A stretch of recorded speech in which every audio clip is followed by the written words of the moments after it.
What is up, all you horror community legends? Today we're going to be talking about one of the most exciting movies in the world, Five Nights at Freddy's. But before we do that, I got to give you guys a little backstory because I have no backstory on the FNAF franchise. I didn't play it back in the day. I don't have all the nostalgia and funny jokes and memories that so many people have with this franchise going into this film. I don't have that. But what I did last month was I did a watch along. My younger brother played the games from 1 through 4. I watched those. I also watched the iconic Markiplier videos on YouTube of 1 through 4, which is like the prime of FNAF. I liked it so much. I was such a big fan of those watch-alongs. I even bought some merchandise. Got a Springtrap Funko Pop, and I got a Foxy figure. I got this shirt that I'm rocking right now that I bought out the day I saw it in theaters. I got some merchandise. Big fan of it. So let's talk about the movie now. My first reaction on the film was a bit mixed, but I will say it's grown a lot since then. First things first, we're gonna go through categories here. Let's talk about the rating on the film. So it's PG-13, and I do think personally that this movie would have really benefited off a rated R rating. Maybe they wouldn't have done as much sales and stuff because PG-13, more people could see it. It's more, you know, kid friendly, and obviously FNAF has a big kid fan base.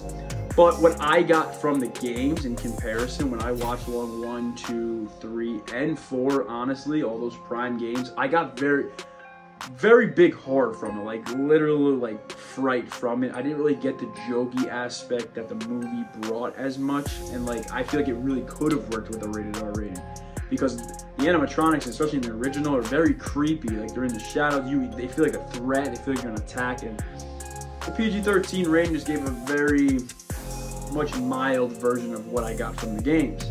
But for what it was, for the rating of PG-13, it was really good for what they did. I thought the kills were pretty good for what you'll get with PG-13. There was a really good kill that I liked when Freddy bit that girl in half. It didn't show it, but it showed like the shadow of it.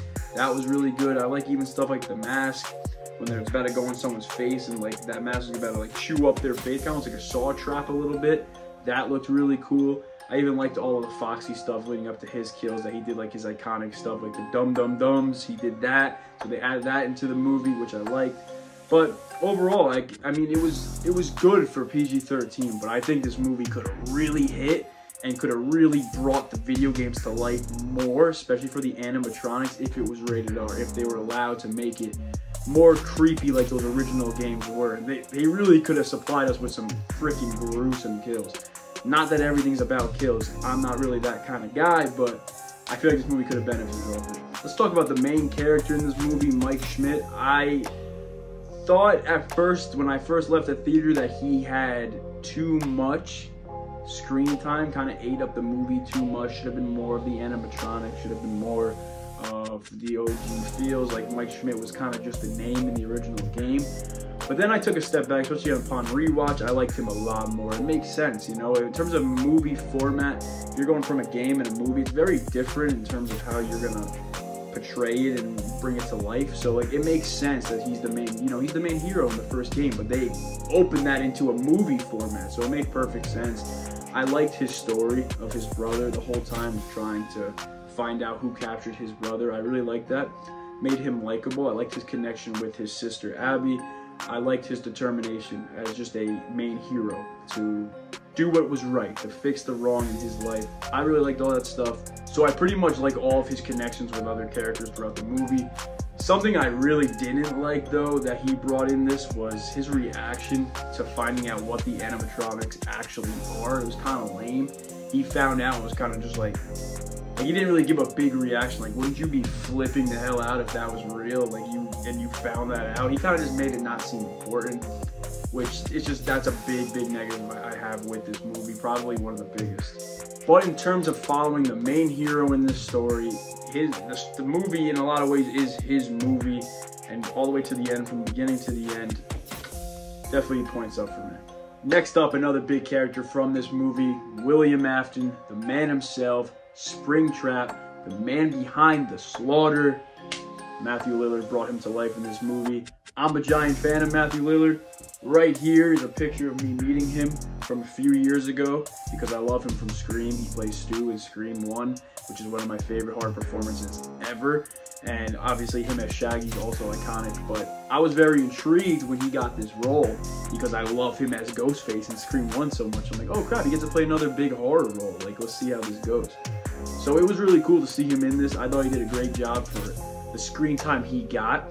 A negative I have is I think he wasn't in it enough. I feel like he should have been in it definitely more, but when he was in it, it was very impactful. The performance was great. Him playing that character was great. The whole ending, like reveal and everything, was very turned up. It gave me flashbacks of him being revealed as Ghostface in Scream 1, so that was really cool to compare. And I just really liked his reaction to getting kind of ripped apart and everything. It was good reactions. Everything with him was good to me. I thought it was all great, played it well, brought it to life well, but only negative is the fact that he just should have been in it more. Let's bounce to a big negative I have with this movie. I understand it more, but let's get into it. So a big negative I have for it is the animatronics itself, because I feel like they're just too goofy. Like they're too goofy to the point where I just feel like they're not a threat throughout the movie. And like, for me, especially for me being a new person to this franchise, learning about it literally last month, watching the games, and I feel like those guys were creepy. The animatronics were creepy from the first one, the second one, third one, and the fourth one. Especially the first one. I felt that. I felt like they were threats. I felt like the guy was screwed who was there that night. He was gonna get destroyed. I felt that. But when I watched the movie, I didn't. The opening scene in the film, I did. It was a very strong opener, but then throughout the movie, they're just very goofy. Like, and I understand, like, that's a lot of the fan base, and like that's how people view them. I get that, but just for me personally, it was just a bit of a negative. One scene I'm talking about the most is the scene where the animatronics help build the fort, and they're just like all jolly and stuff. Like, these are the same guys that you're scared of, like earlier in the film. Like, now it's just all jolly. And then after that, you're supposed to be scared of them again, like later on when they're trying to kill them again. And it all makes sense for the story, I get that, but it's hard for me to believe it, to get into the story and believe that. A little challenging for me. And I get it if it's them being friendly with the little girl, Abby. I get that because they're little kids, they were murdered. They were never the real evil ones. It was actually William Afton. He was the one who killed those kids and everything. So they're not evil, they're just misunderstood. They don't understand what they're doing. I get all that. For them to be friendly around Abby, but that wasn't it. They were also friendly around Mike Schmidt and stuff, and they were just hanging out with them and laying down. There was like no threats, and I don't know, it just didn't hit for me, honestly. It just didn't. Like I said, I get it, because like when I even watched the first game, I did say that to my brother, who's known this game since it came out. I did say to him, I was like, wait a second, are the animatronics really evil though? Like, I know they're trying to kill and do like horrible things, but they don't understand, right? Like, I did get that point right away when I saw the first game, but they were still like super creepy, big threat. Like, these are the guys that you don't want to mess with in that first game. Like, and I didn't get that from the movie, especially for Freddy. Like, that guy was like, first game, you know that he's the freaking king. Like, he's the main guy. Like, don't mess with him. He's gonna screw you up. And in this, I didn't really get that. Even like the songs, like them singing Talking in Your Sleep from the 80s, it makes sense, but again, I feel like it could have been much creepier and if it was a different type of song, kind of like a homemade song of singing about like Five Nights at Freddy's, talking about the pizzeria, just like them like singing in like a goofy, jolly kid manner, but it's creepy. Not just like a slap on like a song from the 80s and it's funny and they're singing it. Like, because my brother sent me like a fan video from YouTube and they're singing like a homemade like song from just the pizzeria that they just made, and it was just so much scary. It just I keep going back to that. It's like my biggest negative with this film. It's just the creepiness, like, because after just those games I really expected that, but I understand that it's that's the fan base and that's just PG-13. That's kind of what you're gonna get with it. All in all, I did like the movie. I am a fan of it. It is more positives than negatives for me. Like, overall, I'd probably rewatch it for a third time in the future, like, easily. It's a very easy movie to watch. I think it's entertaining as hell. I don't think it's boring at all. Always my biggest thing with movies or shows, can't be boring. So if it's boring, you lost me. This movie definitely wasn't boring. Had fun with it, had a great time with it. But when I was going on those positive rants, I kind of got hit by another negative, and that's like Mike Schmidt sleeping during some of the nights. I don't like that. Like, after seeing the games, like, how can you sleep during those like hours of the night? Like, those are traumatizing hours, trying to survive the night. Another thing you didn't get from this movie was trying to survive the night. I know I'm comparing it to the game so much, but how could I not? The movie's based off the game, so that's another thing for me. It just another big negative. But I will say, like, I'm being honest, there's more positive for me. There is. It sounds like I'm saying a lot of negatives, but no, there is more positives. All in all, I felt some good emotion from this film, and I liked all the characters. I'm excited for a sequel. I think there's a lot of potential. The looks of the characters, the animatronics, they looked good. They did. The way they acted is different, but they did look really good, that's a big positive. The OG music that they use in this was great. The ending credits song, even of them doing the FNAF song from YouTube, that's great too. There's a lot of great things, a lot of great things, but there's a lot of negative things too. So that's kind of where I stand. In terms of critically, it's like very mid, but in terms of personally and how I felt about the movie, it's higher. Oh, and the biggest negative ever of this film was my boy Markiplier wasn't in it. But no, I get it. I understand. I saw the info. I saw he couldn't make the filming. It is what it is.